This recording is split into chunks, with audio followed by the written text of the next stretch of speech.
తర్వాత రోజు ఉదయాన్నే సాగర్ సాగర్ త్వరగా లేదంటే ఈరోజు అకాడమీకి వెళ్లడానికి లేట్ అయిపోతావు అంటూ సాగర్ చెంపపై చిన్నగా తడుతూ అతన్ని నిద్రలేపింది అఖిల.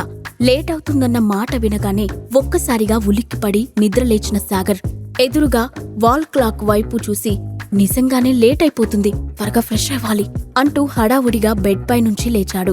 అతని కళ్ల ముందు మురారికి పంచిచ్చిన సబీనా ముఖం కదలాడింది. దాంతో అతనికి లోపలే కొంచెం భయం వేసింది. అకాడమీ స్టార్ట్ అయిన మొదటి రోజే ఆమె గ్రౌండ్లో రౌండ్స్ వేయించింది.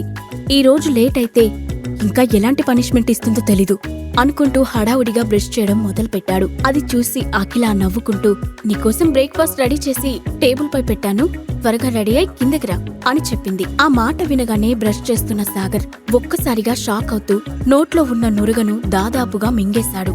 దానికి కారణం పెళ్ళై 2 ఏళ్లవుతున్నా అఖిల ఏ రోజు తనతో అంత ప్రేమగా మాట్లాడలేదు, తనను అంత మర్యాదగా ట్రీట్ చేయలేదు. క్రింద ఇచ్చిన లింక్ ని క్లిక్ చేసి పాకెట్ ఎఫ్ఎం యాప్ ని ఇన్స్టాల్ చేసుకోండి. Stay tuned to Pocket FM.